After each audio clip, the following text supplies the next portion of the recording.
Bonjour, bonjour, venez donc avec moi sur la planète Malia pour cette, je crois, sixième vidéo. Je vérifie. Non, pas du tout. Septième vidéo pour la lecture et la découverte des règles. Je crois ne pas l'avoir reprécisé sur les deux dernières vidéos. Attention, si vous débarquez comme ça et vous vous dites, tiens, qu'est-ce qu'il fait ce youtubeur avec Malia à ce stade? Eh bien, c'est que je fais une vraie lecture du livret de règles. Donc, il se peut que cela ne vous convienne pas. Sachez que page après page, je lis, je fais des réflexions, des suppositions et des projections et des erreurs aussi. Donc un type de vidéo relativement particulier qui, je le redis, ne plaira pas à tout le monde. Ah, en parlant de choses qui ne me plaisent pas, je n'arrive pas à aller sur le Discord de Malia. Je ne sais pas pourquoi, ça me met systématiquement ou bien que le lien est épuisé ou alors qu'il y a une faute dedans. Au moment où vous allez voir cette vidéo et où je prononce ces paroles, il va s'écouler, je pense, 3 jours avant la publication parce que j'ai déjà pris un petit peu d'avance et ça c'est bien. Mais si vous passez par là, que vous êtes sur le Discord, n'hésitez pas dans les commentaires à repréciser comment on... Enfin, l'adresse exacte. Euh, la dernière adresse de Malia pour le Discord, d'après ce que j'ai vu sur le Facebook Malia, groupe FR, bien sûr, ça doit remonter à 1 an. Il y avait un lien qui avait été évoqué, mais même celui-ci ne fonctionne pas. Donc voilà, c'est un petit peu agaçant parce que sur le Discord, et merci, je ne prends pas l'habitude de noter vos noms, c'est quand même pénible. Alors attendez, on va essayer de le faire en direct ou presque. Qui es-tu, toi, qui nous a sensibilisés sur le Discord, justement? Ouais, je vais pas le retrouver comme ça facilement. Force. Ah si, Bruno, c'est toi. Pourquoi je gueule? C'est Bruno. C'est toi qui a fait référence à ça, des errata, aussi un scénar complet présenté sur leur Discord. Scénario de 4 à 6 heures quand même, donc c'est vachement bien. On a moyen d'avoir beaucoup de matière par le biais de Facebook, par le biais de Discord, donc ça c'est vachement bien. Donc merci à toi Bruno. Si on peut avoir le lien vraiment complet, ce serait formidable. Qu'est-ce que ça peut bien être? Non, c'est pas ça la phrase. On va passer sur le plateau joueur pour voir notre avancée. Avancée spectaculaire, puisque maintenant nous en sommes à la page 50, 50 sur 70. C'est excellent. Et un des gros morceaux sur tous les dungeon crawlers, ça va être de voir les combats. Là où c'est bien fichu, dans Malia, mode combat, oui, mais on a les éléments de combat vus du côté héros et les éléments vus du côté ennemi. Ça a été scindé en deux. Ça, c'est cool. Alors, d'ailleurs, je suis en train de voir une petite chose. Mode combat, la mise en place, règle générale du mode combat, avec les différentes phases. Ok, phase action. Où est-ce que j'ai vu ça? Que on avait un côté héros, un côté ennemi. Ah, c'est ça. Ici même, mode combat côté héros. Alors, en le disant, est-ce que ça vaut pas le coup d'avoir 3 vidéos distinctes? Ah ouais, non, parce qu'après, vous voyez, on a mode combat côté ennemi. Côté héros, on n'a que 3 pages. Autant aller de l'avant. Je m'aperçois que sur la planète Tourangelle Malia, le soleil se lève avec joie. il faut que je décale. Voilà, ce sera peut-être mieux sur les 2 prochaines heures à venir. On a dit que nous nous rendions sur la page 50. Paf, mode combat, c'est bien là. Ah tiens, dernière chose. Vous savez, je blablate un peu pour les introductions parce que je pense à ci, je pense à mi. Ça fait bientôt une semaine que j'ai déballé Malia et que j'enchaîne les règles. Depuis que les héros et les ennemis sont sous-couchés, c'est vrai que je suis très tenté d'aller faire de la peinture dessus, sachant que la motivation peinture a été mise en off depuis 2 bons mois maintenant, je crois.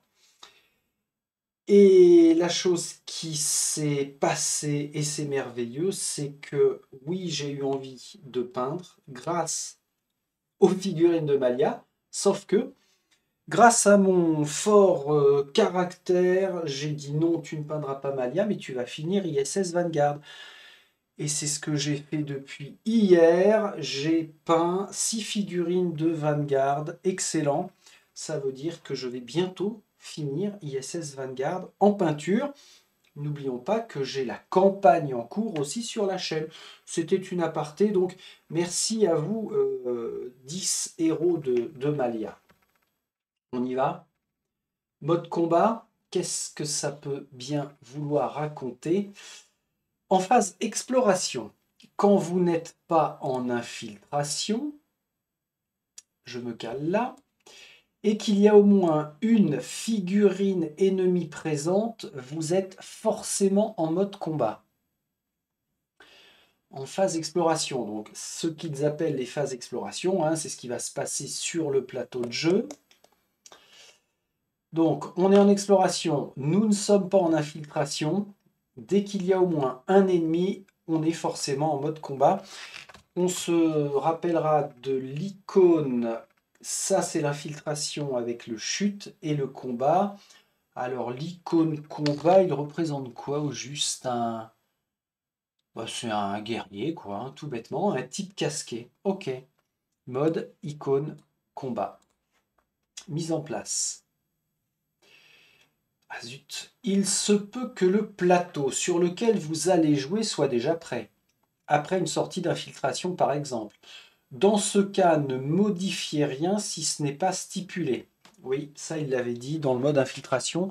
Attention à conserver les éléments mis en place sur le plateau infiltration. Tant qu'on ne nous dit pas de le mettre de côté et de le réinitialiser, on le laisse. Après avoir mis en place le lieu demandé pour la phase d'exploration, prenez les éléments de jeu spécifiques au mode combat. Et bien là, c'est pareil, c'est super parce que ça va nous refaire trier. Ouais, on le voit en dessous là. Ça va nous refaire trier les éléments de jeu. Donc au fur et à mesure là qu'on avance, on a, je vous le rappelle, des éléments de jeu spécifiques à la phase et au plateau voyage. On a vu que nous avions des éléments de jeu spécifiques au test et des éléments spécifiques là à l'infiltration. Donc au fur et à mesure, c'est de plus en plus compartimenté, donc ça c'est cool. Alors, des consignes particulières dès l'arrivée en mode combat peuvent exister. Référez-vous au livret en cours, au livret d'exploration ou encore à une carte scénario et mettez-les en place. Éléments de jeu. Prenez la règle d'initiative. Ah oui, j'ai. Ça tombe bien, j'ai. Alors là, comme avec l'infiltration, il va falloir que je fasse encore plus de place. Je vais mettre ça ici pour l'instant. Et on va voir comment ça nous prend. Hop, voilà. Non, mets-toi là, complètement à droite. Donc ça, c'est la règle initiative. Là, grosse tache de lumière. Ok. Ainsi que tous les jetons initiative. Alors, c'était quoi les jetons initiative? Ah oui. Jetons initiative, c'est tout cela. Qui nous indique, donc, par le biais des portraits des ennemis ou des héros, qui nous indique qui est qui. Donc, jeton initiative, besoin. Donc, des personnages en jeu, héros comme ennemis. Placer les cartes ennemies rencontrées bien en vue de tous les joueurs. On a toutes nos cartes ennemies. Alors, il y en a marre d'avoir les boss. Toi, tu me fais peur. Toi, tu m'inspires pas confiance. Toi, tu m'as l'air balèze. Voilà, les saloperies, là. On va considérer que ce sont eux. Donc, les ennemis demandés. On a les cartes pas loin, oui. Après, former une pioche avec les jetons amélioration. Les jetons amélioration, les carrés, là. On ne devait pas les utiliser, ceux-là, dans un autre mode. Ah non, peut-être pas, pas forcément. J'ai en mémoire que parmi ces jetons-là, il y en a 4 qui sont vierges. Pas du tout. Quelle mémoire. Ah si, bravo. Il y en a 4 qui sont vierges et il me semble bien qu'au tout début du livret de règles, il nous avait dit de les mettre de côté. Donc ça, ce sont des jetons, comment vous vous appelez? Amélioration. Ah ok, en jetons carrés, je confondais avec ceux qui servent au mode exploration qui sont carrés aussi. Dac. Donc jeton exploration, amélioration, pardon, ça va là. Face cachée. Eux sont censés être face cachée. Et placer à portée les dégâts ennemis. Enfin, les dégâts... Si, c'est ça, les jetons dégâts ennemis. Alors, pour le coup... c'était quoi, ça? Ah, ils ont aussi un dos. Comme ça. Ça veut dire qu'on va avoir besoin d'un grand emplacement. Ah ouais, il va y avoir du remaniement. Si je considère qu'ils sont tous de la même catégorie, tout ça, ça va là. Ok, ça on a dit c'était pour les tests de compétences. Ça pour combat. Les jetons aura, on peut les basculer. Alors je fais ma petite tambouille, hein, mais c'est, je l'ai dit en intro, quand je fais lecture et découverte des règles, ça me permet de me projeter sur d'éventuelles mises en place, enfin surtout pour aller chercher des éléments de jeu facilement et rapidement.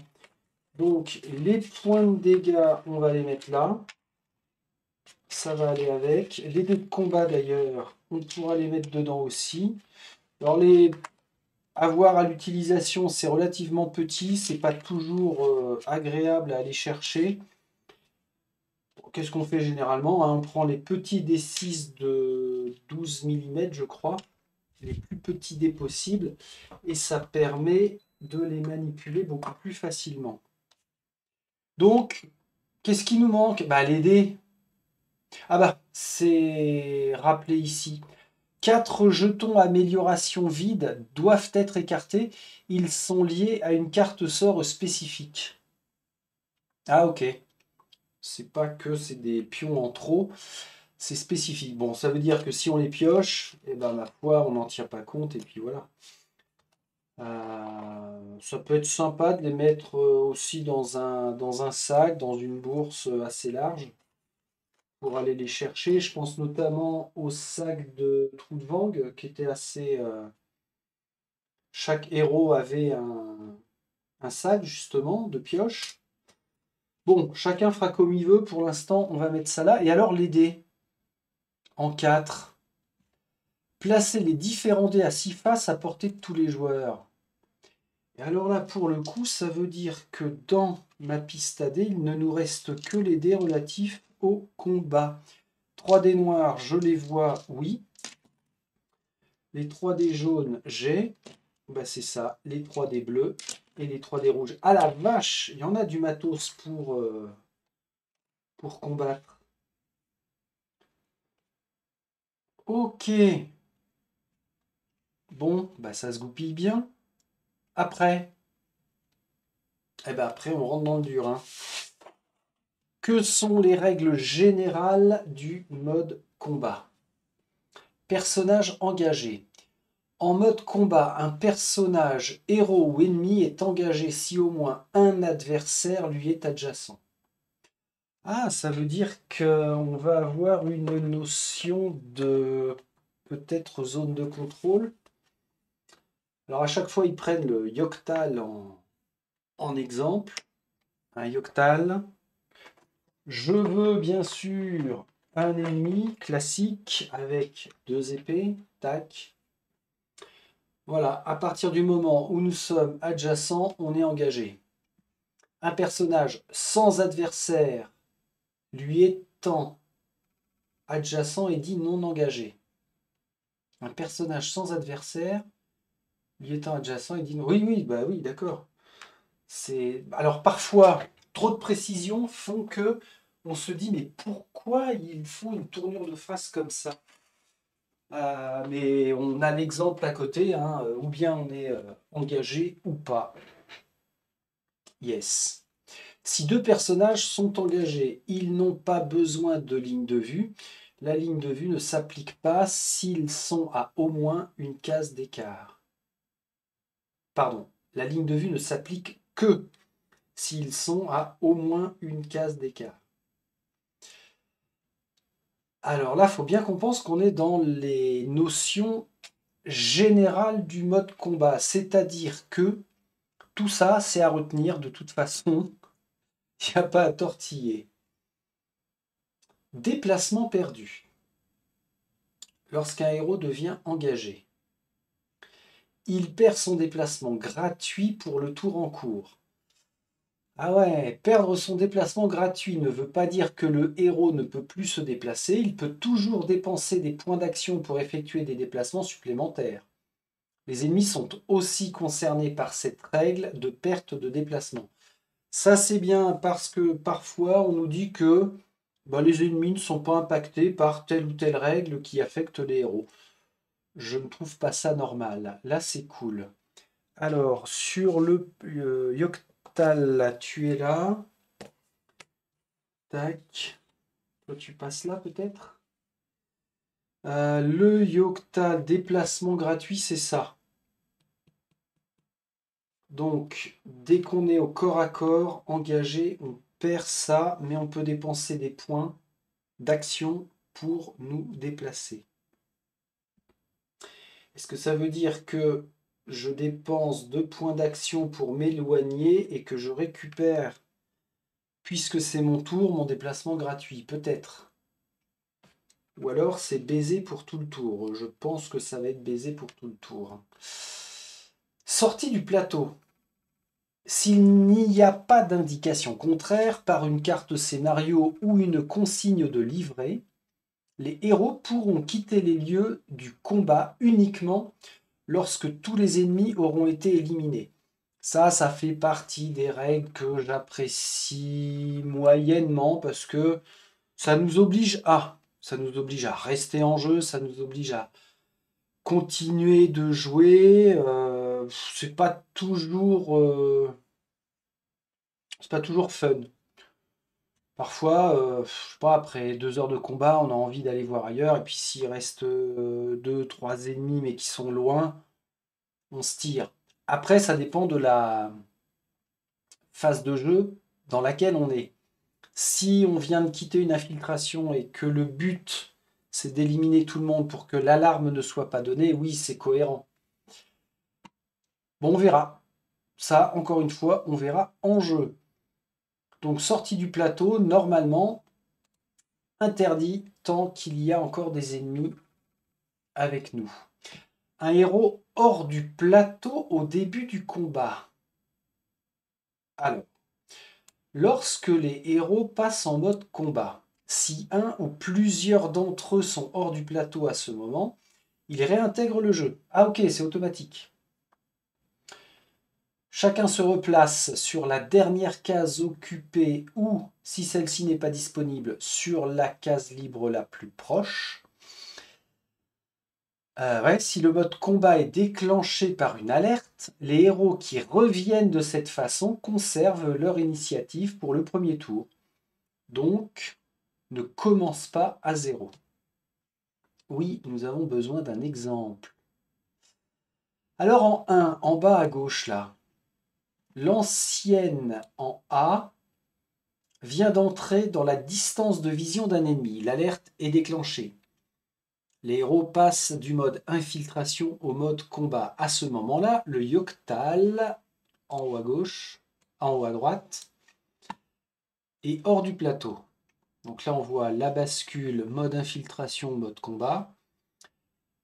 En 2, au premier tour de combat, l'ancienne commence à 0 en initiative. 0. Le Yoctal revient sur le plateau sur la case du jeton intérêt avec son initiative intacte, ici 4. Ah oui, alors, initiative, on a une piste spécifique ici. Et d'un plateau à l'autre, d'un héros à l'autre, on ne va pas avoir les mêmes points, les mêmes valeurs. Ah la vache! Elle est malade l'ancienne. Ah bah là ça fait plaisir, j'avais vraiment pas fait gaffe jusqu'à présent. Je ne sais plus pour quel élément de jeu sur les héros j'ai dit récemment. Ah c'est dommage, au final il n'y a qu'un héros sur les 10 qui a une différence. Ah c'était pour ça. Tiens bah voilà, il n'y avait que le Sulk qui avait 2 et tous les autres avaient 1. Il n'y avait pas trop de variabilité. Alors que là sur les pistes d'initiative, on voit que il y a beaucoup plus de cases ou moins de cases. Et ça, tactiquement sur le terrain, c'est vachement bien. C'est à prendre en compte. Ok, donc on va avoir une valeur d'initiative spécifique lorsque l'on intègre un combat en revenant hors plateau. Les phases du jeu en mode combat. En mode combat, les héros utilisent leurs armes, armures, talents pour affronter les ennemis qui, eux, agissent selon les caractéristiques indiquées sur leur carte. Dans ce mode, héros et ennemis agissent à tour de rôle en fonction de leur initiative. Plus l'initiative est élevée, là on voit on va jusqu'à 15+.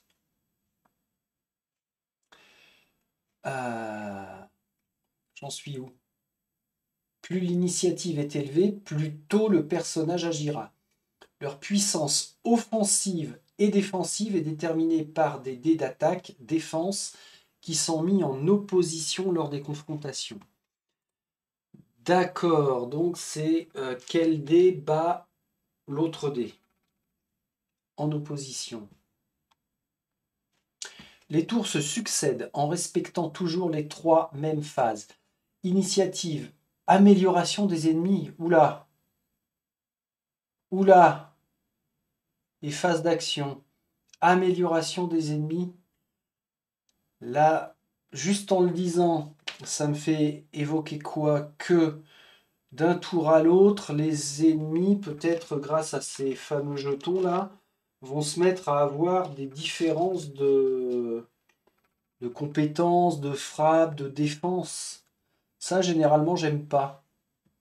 Pourquoi? Parce que c'est un effet... Alors déjà, ça alourdit les combats.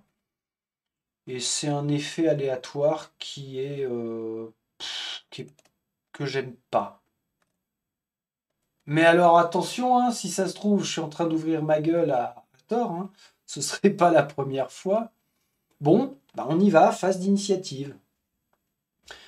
Chaque héros et chaque ennemi possède un niveau d'initiative qui détermine l'ordre dans lequel il agira durant le mode combat. Un personnage avec une initiative élevée agira plus tôt. En cas d'égalité, les joueurs décident de l'ordre du tour des personnages concernés. Il faut bien se rappeler que personnage, c'est pas spécifique aux héros, c'est vraiment ennemi comme héros. Ça c'est bien, merci à vous de penser aux héros, c'est nous qui choisissons. parfois, dans d'autres dungeon crawlers, on privilégie les ennemis parce que bah, c'est super fun, les héros vont en chier, les joueurs vont apprécier. Non. Pour les héros, le niveau d'initiative est indiqué par la jauge présente sur leur plateau, tandis que pour les ennemis, il est spécifié sur leur carte. Alors, vous avez une initiative de combien, vous? 3. Voilà, 3. 3, 3. On n'oublie pas qu'on a recto verso. 5, tu plaisantes? T'es vénère, toi? Ah oui, toi, t'es grosse armure, donc t'es un pâteau. 1, mais il va être compliqué à démonter puisque grosse armure. La moyenne, on va dire 3. Ouais, 3, 3. 6, waouh! Waouh, waouh, waouh! Ah ouais, j'avais pas fait gaffe au visuel de cela. Là, il est un peu énervé. Il va foutre le feu à la baraque, ce con. Alors que là, il a sa loupiote en main et là, ah, il l'a toujours. Je pensais qu'il l'avait lâché, ça cramait. Ok. Toi, t'es normal. Ah non, c'est les mêmes visuels là. Tiens, c'est marrant. Il n'y a pas une face plus énervée que l'autre. Ok. Bon. Au début de chaque tour, tous les personnages placent leur jeton initiative sur la règle d'initiative. Ainsi, les joueurs savent dans quel ordre, pour l'instant, le tour de combat va se dérouler. Ah, alors ça me fait penser que j'organise toujours sur mes étagères, quand je commence une campagne, en dissociant tous les éléments qui vont aux héros pendant la campagne et tous les éléments qui vont aux ennemis et les autres éléments de jeu. Donc, tous ces jetons-là, en fait, il ne faut pas les laisser là-dedans en bordel couvré. Il faudra que je les sorte et, par exemple, on laisse leur jeton initiative sur le plateau. Là, d'ailleurs, oui, en le disant, est-ce qu'on a un fond différent? Oui, ça c'est bien. On voit que les héros, en fait, ont un fond plutôt blanc, alors que nos ennemis ont un fond foncé, un fond foncé. Là, je suis censé retirer 10 pions initiatifs pour les uns pour les autres. Il m'en manque un. Ah, non. Qu'est-ce que tu as essayé de t'incruster, toi? Dégage. Il est où le Yoctal, là? Bon Dieu, c'est de lui dont on parle. Ah ben, il est là. Voilà, là, j'ai mes 10 pions initiatifs pour les héros. Tout le reste, ce sont les ennemis. Alors, ça peut être un peu galère, hein. Tu ressembles à ça, toi. C'est comme avec Nova et TAS Renaissance, ça peut être un peu galère d'aller les chercher parce qu'encore une fois, ils sont petits. Après, c'est une question d'habitude. Est-ce qu'il y a moyen de... Je ne sais pas, je vous dis ça comme ça à la volée, hein, pas à fixer le pion ou le laisser dépasser légèrement. Ça reste avec la fiche, dès qu'on en a besoin, hop, on prend la fiche, on prend le pion, on pose. C'est juste dans l'esprit gain de temps, hein, c'est pas forcément judicieux, mais pourquoi pas.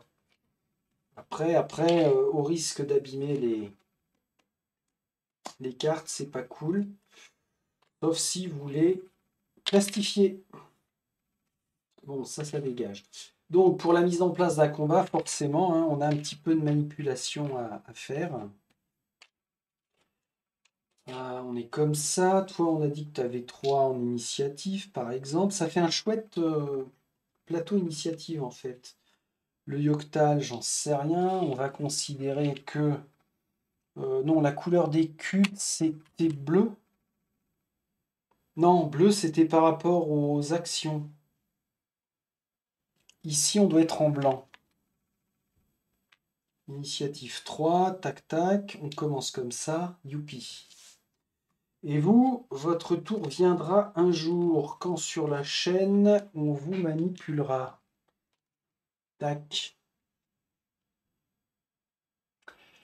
Au début de chaque tour, donc les personnages placent les jetons sur la règle, oui.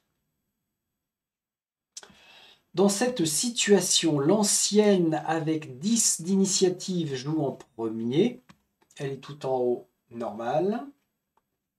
Puis c'est au tour des ennemis avec 6 d'initiative, avant de passer au tour du Yoctal avec 5 d'initiative. On peut avoir des augmentations temporaires. Ah! Pendant cette phase, chaque héros a l'opportunité d'augmenter pour ce tour et temporairement son niveau d'initiative. Pour cela, il doit dépenser des points d'action en se référant à son plateau héros. Chacun étant unique, les coûts et bénéfices peuvent être différents. Ah, c'est là. Ah, j'avais pas vu.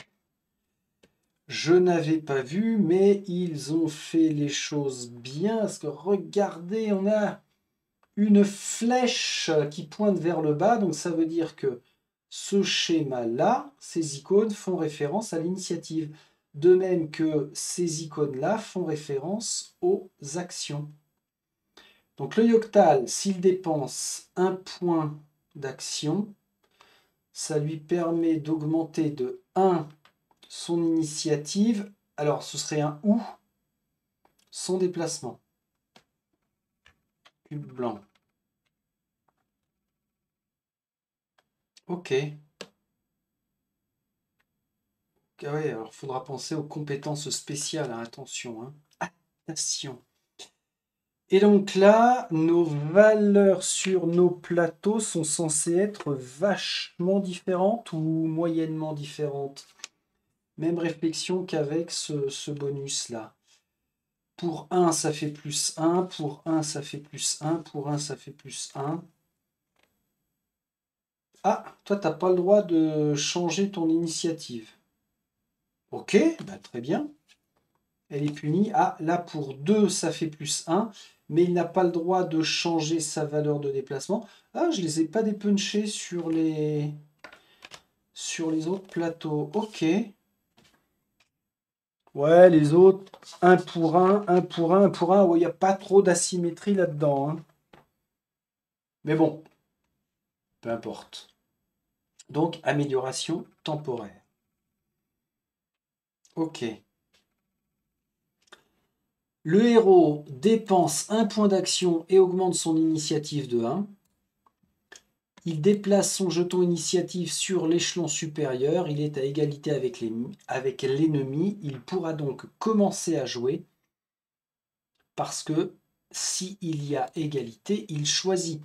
Ne déplacez pas votre cube initiative sur le plateau car c'est un changement temporaire. Oups, désolé.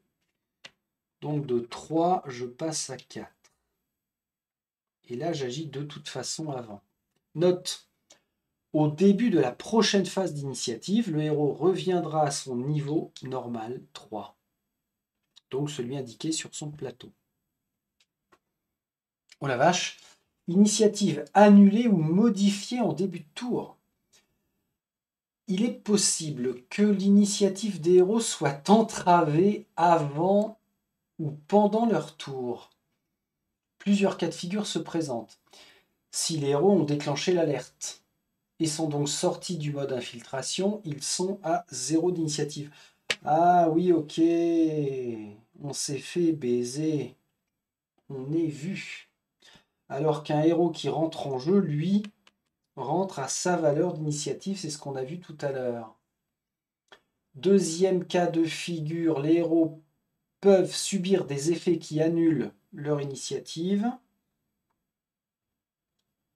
Le cas échéant, cet effet ne sera pris en compte qu'au tour suivant. Oh putain, il y a des effets en décalage. Aïe. Pourquoi putain? Parce que faut s'en rappeler. Le héros retourne son cube initiative sur l'autre face. Alors oui, là on va mettre des autocollants, hein, je vous le rappelle, hein, comme sur les cubes actions. Donc sur l'autre face, ainsi, au début du prochain tour, le héros se souviendra de ce détail et placera son jeton initiative sur 0. Ah ok. puis retournera le cube une nouvelle fois. D'accord, donc sur les cubes initiatives, nous n'avons qu'un seul autocollant à mettre, c'est la croix pour annulation d'initiative. D'accord, d'accord, d'accord. Astuce. Malgré ces obstacles, il reste possible d'augmenter temporairement son initiative en utilisant des points d'action durant cette phase. Ok, donc, première et... elle est là. Premièrement, phase d'initiative, on check les niveaux des uns des autres. On fait le placement sur la piste, comme ce qu'on connaît dans les dungeon crawlers, de toute façon. Éventuellement les augmentations temporaires grâce au profil de héros. Et malheureusement, modification annulée ou diminuée. Et après, paf, c'est la phase d'amélioration des ennemis. Alors oui, on pourrait se dire, nous, on a le droit d'améliorer notre initiative, pourquoi les ennemis n'auraient pas le droit à une amélioration? Mais là, ça va pas me plaire. Oh putain. Ouais. Placement du jeton amélioration. Pour chaque type d'ennemi présent et représenté par sa carte, piochez un jeton amélioration au hasard. Placez-le face visible sur la carte ennemie. Ces jetons vont améliorer pour ce tour de jeu tous les ennemis de ce type. Et ben voilà, on y arrive. Il y a différents types d'améliorations possibles. Ce peut être... Alors... des dés supplémentaires. Ouais, on a vu qu'on avait plusieurs couleurs de dés. Alors dans le bon sens, sinon ça sert à rien. Toi, tu vires. Ils sont, voilà, des rouges, bim, on les retrouve. Couleur 2D, alors en attaque, en défense. Ok. Alors, des dés supplémentaires pour l'attaque en A. Ok, donc des rouges. La défense, des bleus. Des caractéristiques en plus, par exemple du déplacement ou de l'initiative. Donc là, celui-ci gagnerait 2 points d'initiative. Il repasserait devant moi, le fumier de lapin. Et en plus, il gagnerait plus une case de déplacement. C'est ça? Ah bah, c'est le C, justement. Oui, des caractéristiques en plus, déplacement ou initiative, ou bien des actions spéciales.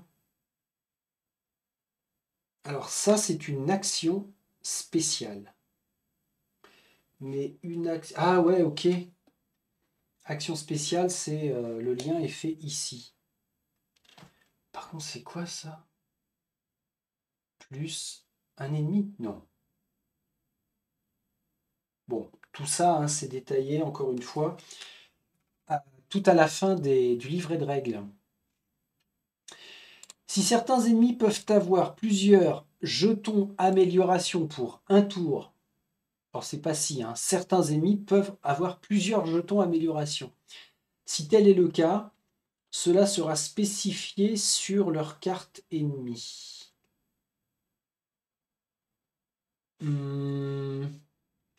Exemple, pour ce tour, un jeton d'amélioration a été pioché au hasard, il augmente l'initiative de 1 et le déplacement de 2. Le jeton d'initiative est déplacé vers l'échelon supérieur, il sera le premier à jouer.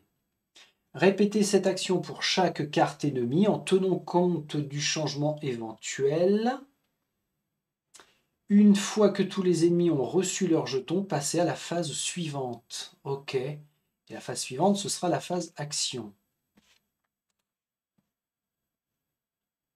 Le jeton sera de nouveau mélangé à la pioche pour le début du prochain tour. Ouais. Alors, à la limite, sur les premiers combats, on peut très bien jouer cette... Enfin, on ne peut très bien pas jouer cette phase d'amélioration. Au fur et à mesure qu'on prend du galon et qu'on a l'habitude, on peut intégrer la phase d'amélioration. Ça peut faire l'objet aussi d'une variante mode facile, mode difficile. Hein. Si on veut des combats faciles, on n'améliore pas les ennemis. Si on veut un peu plus de punchy, et pleurer nos mères, et on leur colle des améliorations. Voilà, tout est possible. Par contre, on a attention là. Les héros ne peuvent pas changer leur initiative pendant cette phase. Oui, c'est ou avant ou plus du tout. Et ce, jusqu'au prochain tour. Pensez-y pendant la phase initiative. Ça, c'est logique, mais il y a plein de choses. Enfin, c'est logique. Non, c'était compris comme ça. Je m'aperçois qu'au fur et à mesure qu'on avance dans la règle, il y a plein d'éléments de rappel qui sont notés, qui pourraient sembler couler de source, alors qu'en fait, c'est très très bien que ce soit spécifié. Franchement, la règle, elle a été... ils ont dû se tirer des plombs hein, pour la peaufiner et faire ce qu'on a là. C'est bien. Hein. Ça, il faudra que je me le note quand je vais donner mon avis un jour. Alors, focus. Les fameux jetons d'action spéciale. Lorsque ce jeton est dévoilé, il active l'action spéciale de la carte ennemie. Sans cela, ne tenez pas compte de cette icône pour cet ennemi.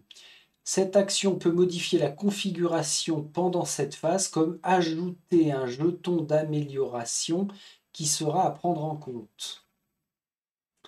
Exemple, ici et pour ce tour, cette action spéciale est activée. En attaque, cet ennemi aura un des rouges supplémentaires. Yes. C'est comme ça qu'on l'avait compris. Et c'est comme ça que ça nous embête. Puis après, on passe à la phase action.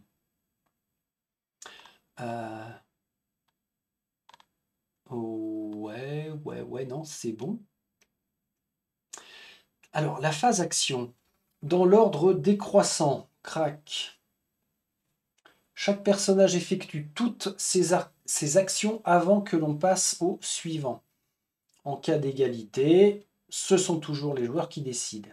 Et c'est vrai que ça peut être intéressant de laisser un ennemi s'approcher au risque de se faire frapper pour qu'après on lui tombe dessus.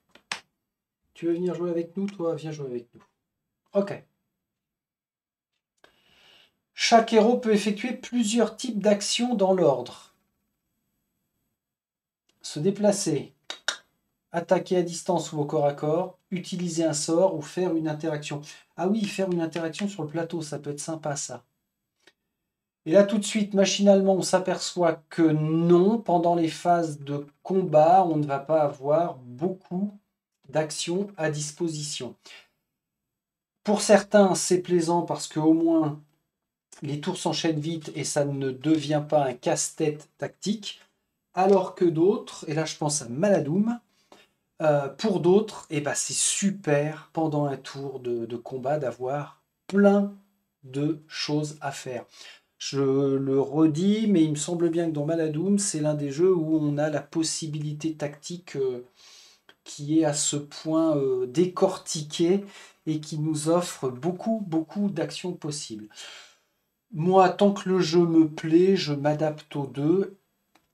C'est bien. Ça vient comme ça vient. Les ennemis suivent un comportement qui sera expliqué par la suite. Ok, donc nous on se déplace, on attaque à distance au corps à corps, on balance un sort ou on interagit. Ah oui, alors après on passe au fonctionnement général de l'attaque et de la défense.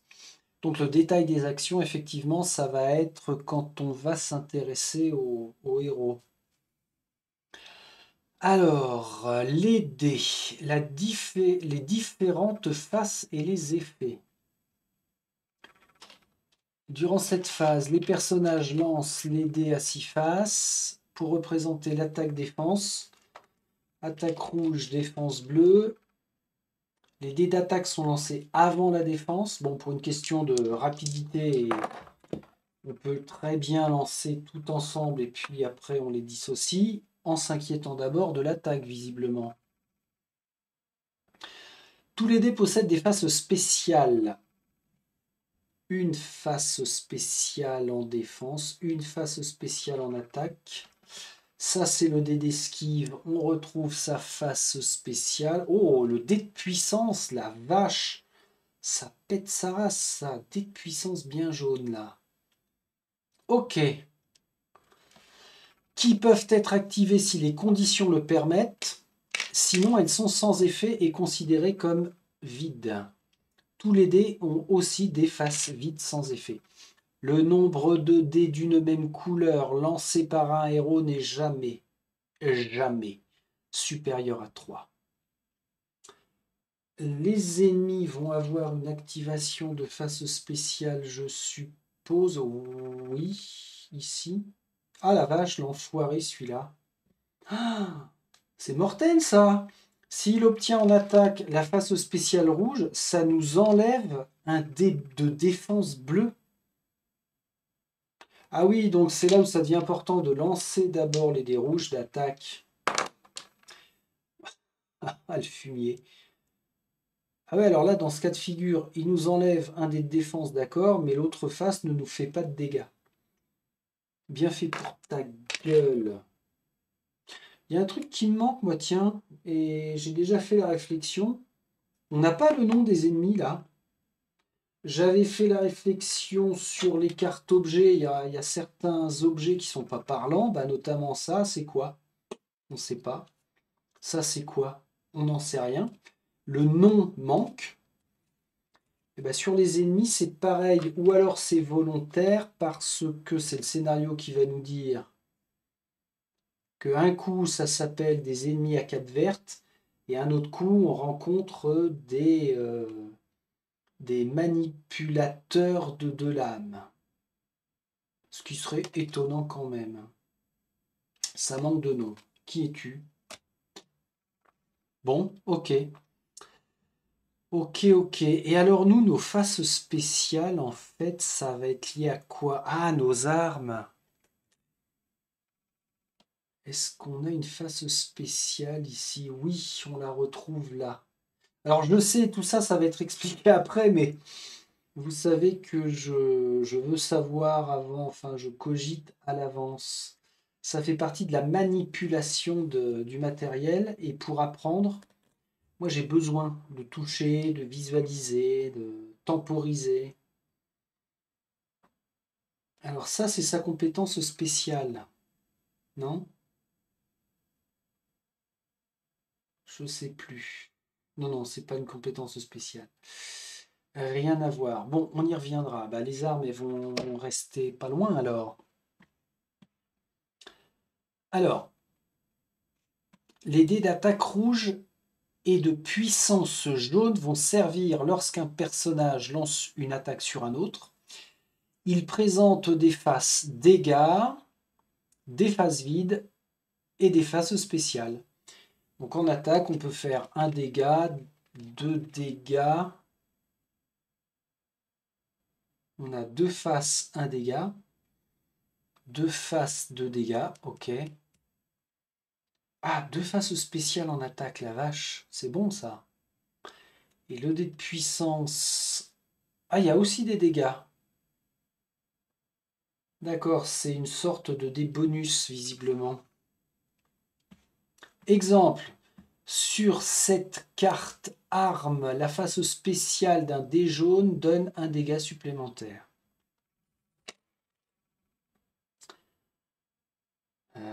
La hache, non. Là, on lance un dé rouge, un dé jaune. Parce que c'est une massue à pointe. Ah, avec l'épée émoussée, on ne lance pas de dés bonus, de dés de puissance. Oh putain! Le piolet, c'est carrément 2 dés de puissance. Et ouais, et puis on va aller faire 3 dégâts là. Waouh! Là, on lance 2 dés d'attaque et l'ennemi lance un dé de défense en moins. Bon. En dessous, les dés de défense bleu et d'esquive noire vont servir lorsqu'un personnage subit une attaque. Il présente des phases boucliers, avec plusieurs boucliers ou pas, des phases vides, qui correspondent à un échec, donc sans effet. mais on retrouve toujours en esquive ou en défense les faces avec le symbole particulier. Donc en fait, en attaque, c'est des rouges, des jaunes. En défense, ça peut être des bleus, des noirs en opposition.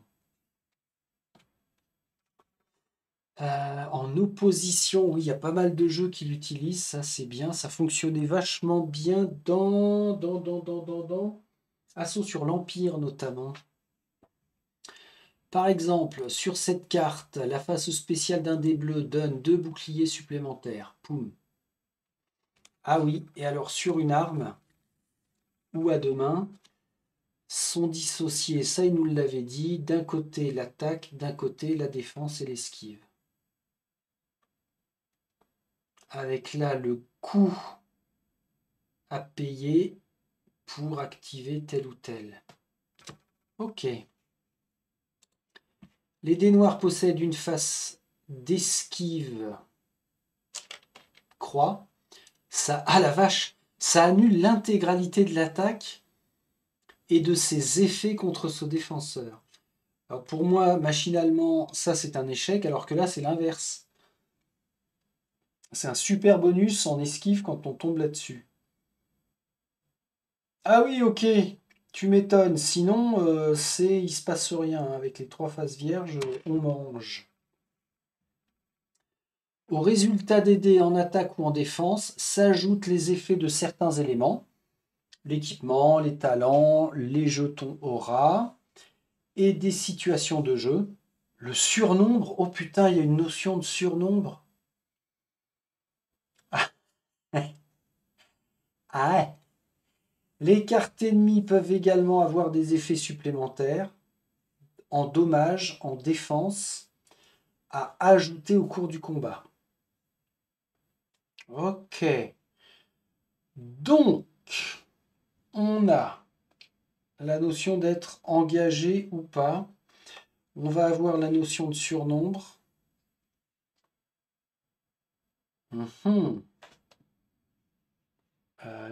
Alors, plus on rajoute de règles en combat, plus il s'éternise, hein. Ça, c'est imparable, c'est systématique. Et de toute façon, on a bien vu dès le début de la lecture et même au déballage que oui, on allait y passer du temps sur Malia. A priori, c'est mieux comme ça. Ah, pas du tout. On laisse comme ça. Ok. Alors, les dommages. En plus des dégâts comme ça, il est possible pour les héros de subir des blessures et des chocs. Ah, on a vu ça, c'était un choc. L'ensemble s'appelle les dommages. Les ennemis ne subissent que des dégâts. Ben voyons. Ok, donc décomposition des dés. C'est en opposition. Et par là-dessus, on vient appliquer les bonus, les malus de nos armes, de nos équipements.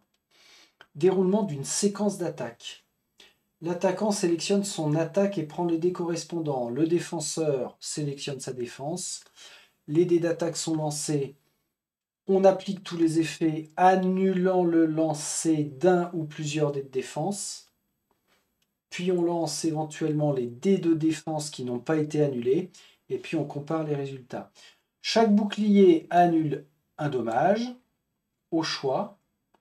Si plusieurs types de dommages sont subis, ah ouais, purée. Donc avec un bouclier, on peut annuler un dégât, on peut annuler une blessure, on peut annuler un choc. Et enfin, on applique le résultat final. Si le défenseur a obtenu au moins une phase d'esquive, l'intégralité de l'attaque est annulée et aucun dommage ni effet n'est appliqué. Le défenseur pourra quant à lui déclencher ses effets tels que la contre-attaque par exemple. Ok, on peut avoir du surnombre, on peut avoir de la contre-attaque. Donc, ça vient contredire ce que j'ai évoqué ici pour la phase d'action.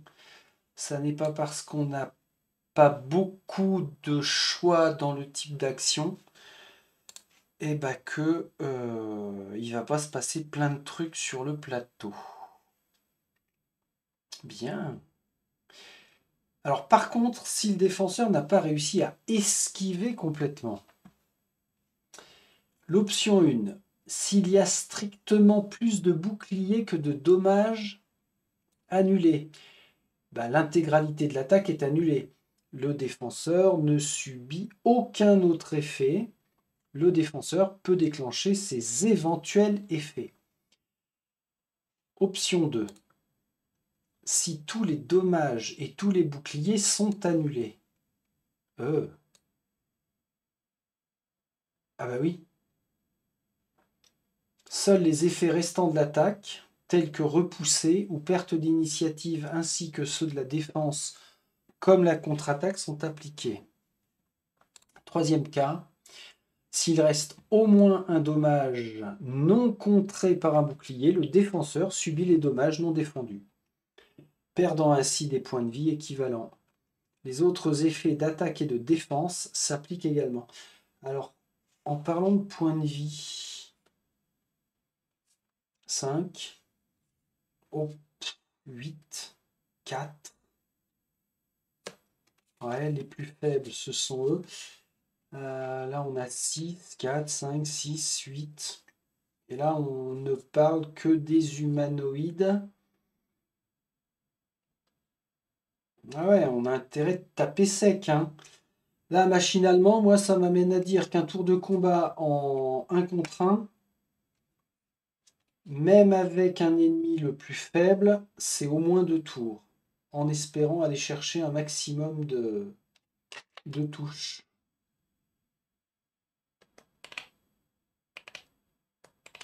Mhm. Bon, après, le tout, c'est de s'amuser, hein. Attention, les dommages à prendre en compte ne sont pas uniquement présents sur les faces des dés et ne sont pas seulement des dégâts. Il faut ajouter les dommages provenant des éventuels équipements et talents, des cartes ennemies, des jetons amélioration. Il faut ajouter le cas échéant les dégâts liés au surnombre. Bien. Un héros défenseur possédant une armure pouvant être détruite peut l'utiliser à ce moment-là en la défaussant. Il applique ses effets pour augmenter sa défense ou annuler une attaque. Voir les effets supplémentaires de l'armure. Ah ouais, d'accord. On peut sacrifier une armure en disant moi je la pète. Qu'est-ce qui ressemble à une armure là-dedans? Ah, c'était pas un bouclier, ça, non, pas du tout. Bah, c'est pas forcément. C'est une armure, ça? Ça ressemble à une armure. Alors. Bon. Là, il n'y a rien qui me saute aux yeux. Tiens, ce serait pas ce genre d'armure-là. Alors, on sait que c'est un objet lourd. Ah, piou, piou, piou, piou, piou. Ah ouais, ok. Je le traduis ici. En option, là, je décide de détruire l'armure, donc je la dégage, mais c'est l'équivalent d'une esquive totale. J'annule toute l'attaque. Ça fait chier, écoutez 12. Mais en tout cas, c'est une bonne option. Reste pas loin, on va y venir à toi. Ah, appliquer les dommages et se soigner. Quand un ennemi subit des dommages, il perd des points de vie.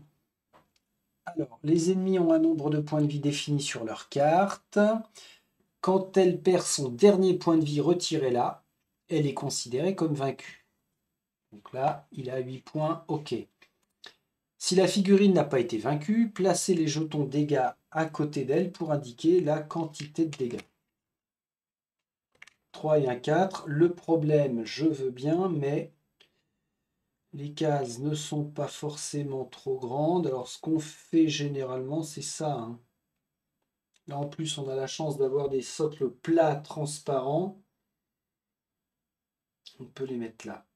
Ou alors, ah ben non, J'allais dire, on les comptabilise comme dans Gloomhaven, ben non. Si on a 3 fois le même ennemi, on va pas savoir qui est qui. Donc, le plus logique, oui, c'est d'aller les placer ici, à côté.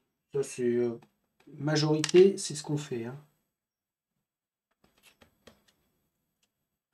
Pour le coup, là, je suis en train de voir les socles transparents. Est-ce que ça apporte vraiment un plus? Je suis pas certain. Non, franchement, je préfère quand même les socles.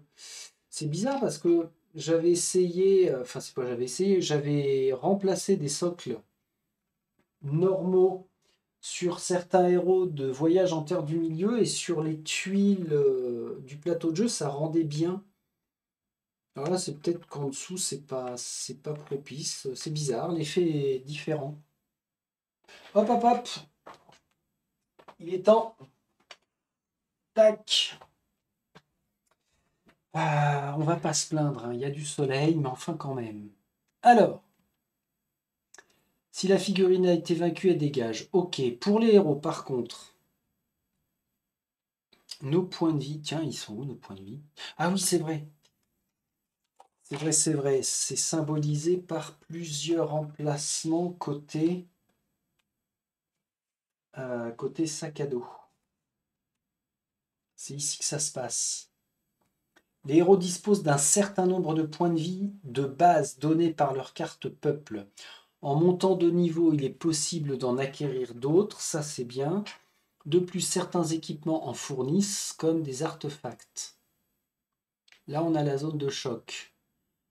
Points de vie, les dégâts et les blessures. Ah ouais, il y a une distinction de l'ensemble. C'est vrai, c'est vrai.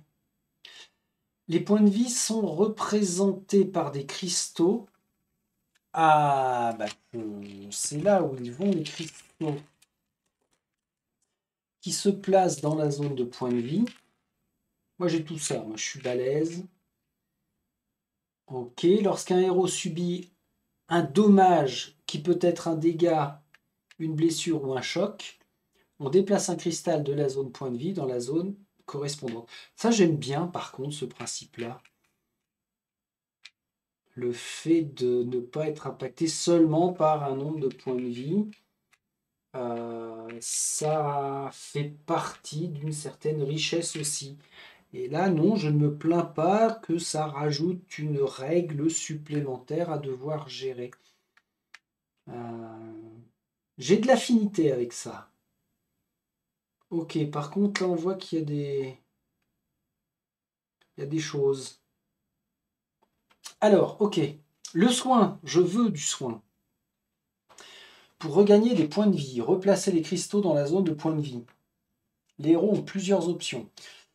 En 1, récupérer un point de vie est possible en obtenant un effet de soin. Un effet de soin permet de déplacer un cristal de la zone blessure. La zone blessure, c'est celle-ci. Ça, c'est la zone dégâts. Ouais. Blessure, dégâts, choc. Blessure, dégâts, choc. B, D, C. Ok. La manière la plus courante pour un héros d'obtenir des soins est d'utiliser une potion en la défaussant depuis son sac à dos. Oui. Potion jaune, on regagne 2 points de vie. Potion rouge, 4 points de vie. Et potion verte, c'est pour l'aura. Rien à voir. Alors, en 1, ici on regagne un point de vie. Ici on regagne un point de vie. Ok. Zone de rangement des cubes potions. C'est bien là que ça se passe. Et puis la valeur de récupération des potions. Rappel, il est possible de défausser des potions vertes pour réactiver des jetons aura. Yes. Par contre, les chocs, donc ça c'est quand on est choqué. Ah, je suis trop choqué, tu vois. Les chocs ne se récupèrent pas en utilisant des effets de soins. Ils se récupèrent en intégralité pour tous les héros lorsqu'ils ne sont plus en combat. Ah, ok. Donc la majorité du temps, quand tous les ennemis auront été dézingués. Un héros à 0 point de vie qui n'a subi que des chocs ne peut pas être soigné par un autre héros. Ah ouais, merde. Ah bah oui. Alors, en 3 là, c'est où 3? Ah oui, ici. Une blessure redevient un point de vie en obtenant 2 effets de soin. Une blessure va redevenir un point de vie, mais pour ça, il faut que j'obtienne 2 effets de soin. Elle se transforme en dégâts avec le... Ah oui, d'accord. Avec le premier soin, puis en vie avec le second soin. Ah, super stylé les 2 potions là. Excellent. Ah ouais, d'accord. Donc il vaut mieux subir des dégâts que la perte de points de vie. On a dit blessure, dégâts. Oui, c'est ça. Vaut mieux subir des dégâts plutôt que des points de vie. On récupère des dégâts plus facilement et à moindre coût. Ouais. Héros inconscient. Si on tombe à 0 point de vie, quelle que soit la cause, on devient inconscient. On échange sa figurine avec son jeton initiative, comme dans Nova Etas, je crois. Je crois me souvenir. Alors, ne pas faire ça. Donc, paf, paf, oh my god, je suis inconscient. Ce héros ne peut plus agir jusqu'à ce qu'il récupère au moins un point de vie. Le héros perd son dernier point de vie. Sa figurine échange sa place avec son initiative. Le jeton prend la place de la figurine. Et l'ennemi rigole. Les autres figurines peuvent passer par sa case lors d'un déplacement, ouais. Et peuvent s'arrêter dessus. Il ne représente aucun bonus ou malus pour le surnombre et les lignes de vue.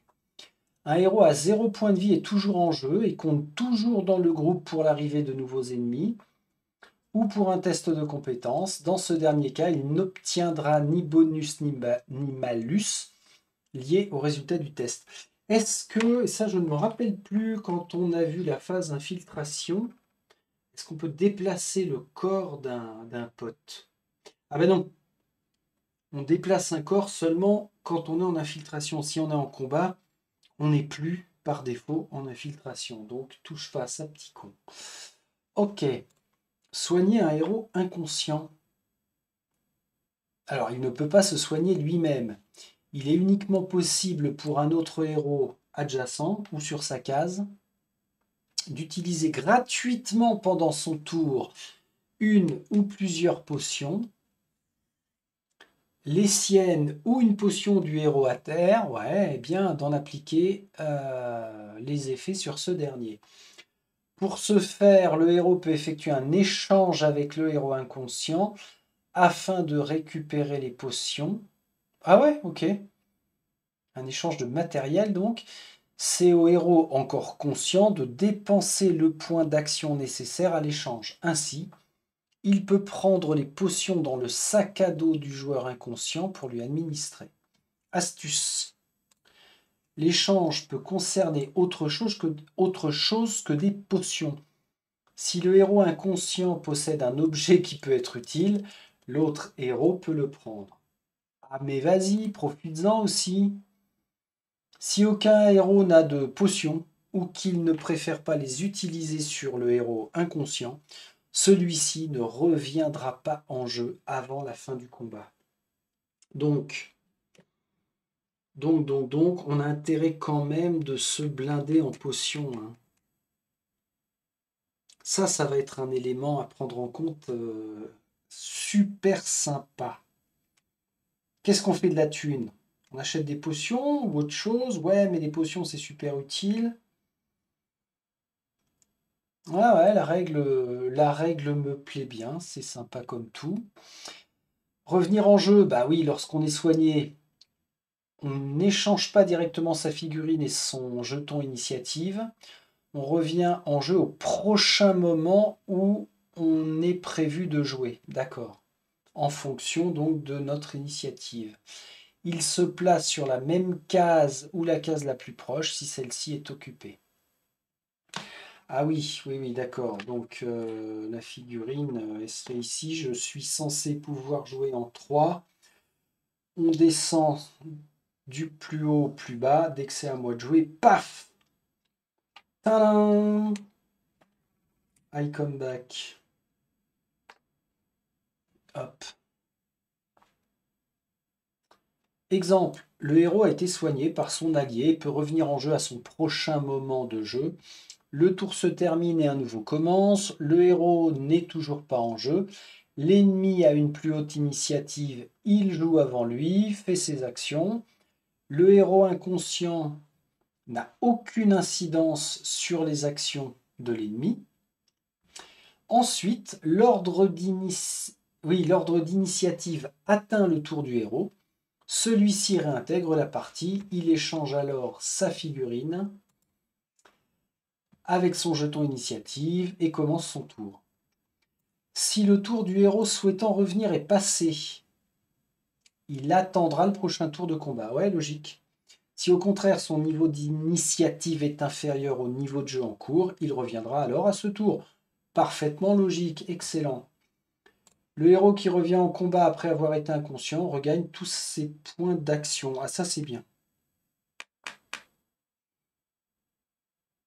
Les chocs pour les héros inconscients.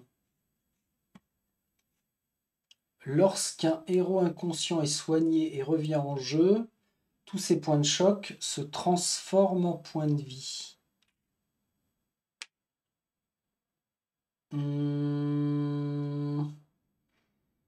D'accord, donc l'exception au fait de virer nos points de choc, parce qu'on avait dit on ne peut pas enlever les points de choc à partir des potions, il faut attendre de sortir du mode combat.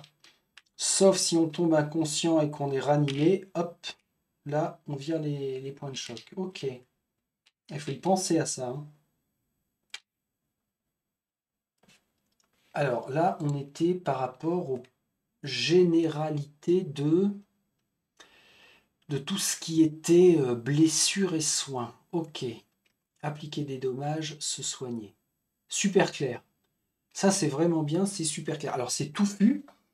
Il faut penser à 3-4 niveaux de règles dans la situation, mais c'est bien foutu. Alors maintenant, l'attaque. Ouais, parce qu'initialement, on parlait seulement des dés d'attaque, des dés de défense, mais l'attaque elle-même. Attaque au corps à corps. Attaque au corps à corps. Je veux une arme. Tiens, la hache là. Une carte arme ne possédant pas d'icône. Ah oui, l'icône cible est forcément une arme de corps à corps. Contrairement à l'arc qui possède l'icône cible, c'est une arme à distance. Et une arme de corps à corps ne peut être utilisée uniquement sur un ennemi adjacent. Une carte ennemie sans icône cible ou cible spéciale indique que les ennemis correspondants attaquent au corps à corps. Oui. Tiens, toi et toi. Ah, fumier. Toi, ah oui, ça c'est le symbole à distance magie. Ça c'est le symbole à distance pure. Et ça, il n'y a pas de symbole. Il fait du corps à corps. Ok. Règle spéciale de combat corps à corps. Le surnombre. Ça y est, on y arrive. Oh my god. Alors, ici, le Yoctal est adjacent à l'ennemi. L'ancienne est aussi engagée et l'attaque. Elle inflige un dégât supplémentaire grâce à la position du Yoctal. Ah, c'est pas que en surnombre, on va lancer un dé de plus, c'est juste qu'on inflige un dégât de plus. Donc là, je crois que c'était aussi dans Dungeon Saga Origins, enfin dans la gamme Dungeon Saga, où on avait la prise en compte du surnombre. Eh ben, c'est cool. Donc, tactiquement, on a intérêt de faire en sorte de ou bien bloquer les ennemis derrière, ou bien d'utiliser les zones infranchissables pour garder sur le terrain un maximum de l'avantage de je frappe avec un point de dégâts supplémentaire. Bonne richesse tactique. Et les attaques à distance. Si on a l'icône cible, c'est une arme à distance, ok. On fait attention d'avoir une ligne de vue valide. Un ennemi qui possède l'icône attaque à distance ou sort sur sa carte peut attaquer si la ligne de vue est valide. De manière générale, les attaques à distance ont une portée illimitée, à moins que l'icône non-œil ne précise un nombre limité de cases. Ah ouais, ok. Ah oui, alors, lui est concerné par ça. Ah bah, c'est l'exemple en dessous. Vous voyez, il faut tout le temps que je tripote avant qu'on nous explique les choses. Mais au moins, c'est raccord avec mon système de pensée. Donc ici, la portée de l'attaque de cet ennemi est de 4 cases. Et c'est un sort, yes. Ces attaques à distance n'ont pas la notion de projectile à utiliser. Ainsi, et tant que les personnages le peuvent, leur usage est illimité. Alors, ça c'est bien, mais il a été fait référence pendant les phases de voyage et autres qu'on pouvait faire du craft avec des flèches spéciales. Et là, je me disais, ah mince, ça veut dire que les munitions vont rentrer en ligne de compte. Bah, visiblement non, donc je sais toujours pas pourquoi on a ces flèches spéciales. Ça va être en lien avec... tiens, je sais pas si on a des visuels de flèches là-dessus.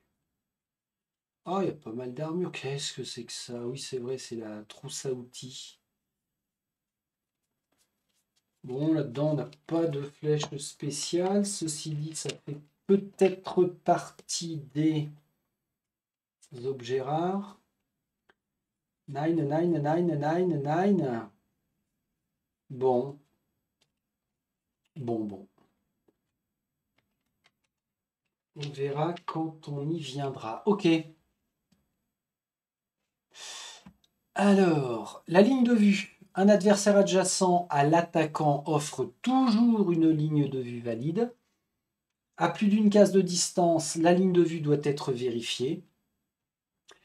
Si l'attaquant est sur la même colonne, alors ça on l'avait vu, mais c'est super de le rappeler là. Ça refait un mémo. Donc, même colonne ou même ligne que la cible, c'est de centre à centre, case. Si l'attaquant est en diagonale, ça se trace du coin de la case la plus proche de l'attaquant au coin de la case la plus proche de la cible. Ok. Puis, une ligne de vue qui ne touche aucun obstacle est valide. Une ligne de vue qui traverse un ou plusieurs obstacles gênants est valide. Une ligne de vue qui touche ou traverse un ou plusieurs alliés de l'attaquant est valide, nickel. Et une ligne de vue qui touche ou traverse un obstacle bloquant, rouge, mur, porte, n'est pas valide. L'attaque à distance est impossible. Oh, malus d'attaque à distance. Quel que soit le nombre de malus, le défenseur ne peut bénéficier que d'un seul dé noir supplémentaire, donc le dé d'esquive. Lors d'une attaque à distance avec une ligne de vue valide, l'attaquant subit un malus si au moins l'un des 4 cas suivants se présente. Affiche un mot, 4 cas. Alors, ici, l'ennemi utilise une attaque à distance contre une cible adjacente. Ah ouais. L'ancienne bénéficie d'un dé d'esquive supplémentaire. Ok, donc tirer au corps à corps n'est pas bien. Ça nous force à nous déplacer sur le terrain. Deuxième cas, si la cible est adjacente à au moins un allié de l'attaque. Oh, ça c'est chiant. Ah non. L'ancienne fait une attaque à distance. Donc de là, elle veut tirer de là. Tout droit. Ligne de vue valide. Le Yoctal étant adjacent, l'ennemi bénéficie d'un dé d'esquive supplémentaire. Bof, bof, bof, bof. Je dirais même que ce serait bien une règle que je zapperais ça. Ouais, ouais. Alors, encore heureux que on ne risque pas de toucher notre pote. Bon, l'ennemi bénéficie d'un dé supplémentaire, mais on est des héros ou pas, bon Dieu de bon Dieu? On n'est pas les premiers clampins comme ça qu'on vient chercher. Bon, à voir. Je me laisse le droit de virer cette règle. L'autre cas de figure et l'avant-dernier, c'est si la ligne de vue traverse au moins un autre adversaire.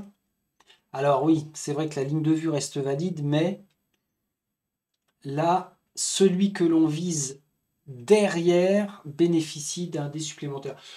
Là, pourquoi pas? C'est tactiquement pas déconnant. Ouais, pourquoi pas. Et le quatrième point, c'est si la ligne de vue touche ou traverse au moins un obstacle gênant. Bah là aussi, c'est cohérent. Tactiquement, c'est cohérent. Donc ici, l'ancienne peut attaquer à distance les deux héros. Quoi? Ici, l'ennemi en bas peut attaquer à distance les deux héros. Oui. Chacun aura un dé d'esquive en plus dans sa défense. S'ils ont des armes à distance, les héros peuvent aussi attaquer l'ennemi, lequel bénéficiera également d'un dé d'esquive en plus. Ouais. Et c'est là où rentre la réflexion que j'avais faite quand on évoquait les lignes de vue. Pour moi, quand l'ennemi est placé là pour viser l'ancienne, pour moi, je trouve pas qu'il y ait gêne, hein, parce que on est censé prendre le coin de sa case, et comme dans le coin, il y a un pointillé, ça gêne. Non! Non. Alors, vous pouvez hurler autant que vous voulez. Pour moi, je pense que je maintiendrai ça, hein. Puis ça permet aussi d'avoir quelque chose d'un peu plus fluide à l'œil sur la tuile. On voit que, bon, bah voilà, on trace de centre-case à centre-case, il n'y a pas de gêne, boum, on tire. C'est valable, bien sûr, dans les deux sens. Le mode combat côté héros. Ah ben voilà, on y arrive. Ce que je vous disais, là où c'est bien foutu, c'est qu'on a le mode combat côté héros et que 3 pages plus loin, on va voir le mode combat côté ennemi.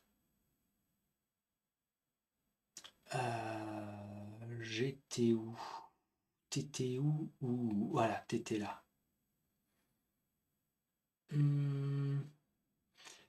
Ou alors, je fais les deux d'un coup, c'est-à-dire que 1, 2, 3, 4, 5, 6. Merde, j'ai perdu le fil. 7, 8. Waouh, 8 pages. Ah ouais, ou alors on va se faire une prochaine vidéo avec les deux aspects. Comme ça, ce sera couplé et enchaîné. Ouais, allez, ok. Ok, je fais ça. Donc ça veut dire que là pour l'instant c'est mode combat généralité. Bah, ça fait pas mal de généralité quand même, hein. Faut que je remonte. Parce qu'on a l'attaque au corps à corps, l'attaque à distance, les soins, ça j'ai beaucoup aimé les soins. Ah oui, les différents dés. Vous voyez, ça fait beaucoup de pages, hein, avant même d'entamer la façon dont les héros vont attaquer, dont les ennemis vont se défendre, et inversement. Donc c'est cool. Ça veut dire que nous stoppons page 56. Vous êtes là? Oui, vous êtes là. Il y a du bon, il y a du moins bon. Alors, faut pas que je dise moins bon, c'est pas ça. C'est que au moins, par rapport aux règles pensées par les créateurs, ça nous laisse la possibilité d'appliquer ou pas la règle. Alors oui, en le disant systématiquement, je viens enlever des règles qui ne me conviennent pas forcément. À l'inverse, dans d'autres jeux, je ne vais pas rajouter des règles qu'on a pu rencontrer dans des jeux tactiques, d'autres dungeon crawlers. Je ne vais pas en rajouter en plus. Si je prends par exemple dans, j'en sais rien, Dungeon Saga, il n'y a pas la règle, si on tire à travers un ennemi, l'ennemi derrière ciblé bénéficie d'un bonus. Si dans le jeu d'origine, c'est pas pensé, ben, je vais pas aller, moi, la rajouter parce que, ah tiens, ça c'était bien dans un autre jeu. Je m'adapte au jeu actuel sans en rajouter plus ailleurs. Voilà, c'était schéma de pensée, on était là. Et c'est bien. Et c'est bien, c'est bien. Donc là, on doit en être depuis le début de la lecture des règles à 3 ou 4 endroits où je me suis fait la réflexion en disant là, ça c'est bof bof, donc je verrai. Puis après, il y a encore l'option, hein, on démarre en enlevant cette règle, cette règle, cette règle. Puis quand on commence à prendre un petit peu d'aisance, eh ben, on vient les rajouter au fur et à mesure. C'est pas mal, hein. C'est pas mal, donc ça rejoint quand même Maladoum avec ce que j'évoquais sur le côté très tactique que ça offre. Ceci dit, hein, quand on a Novaetas, quand on a Descent, Légende des Ténèbres aussi, c'était super riche.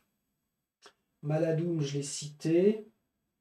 Qu'est-ce qu'on peut avoir d'autre? Frosthaven, bah, enfin, la gamme Gloomhaven, Frosthaven, oui, forcément, il y a beaucoup de tactiques. Drunagor, normalement, oui, oui, oui, d'après ce que j'ai vu, mais il y a longtemps, ça reste très tactique aussi.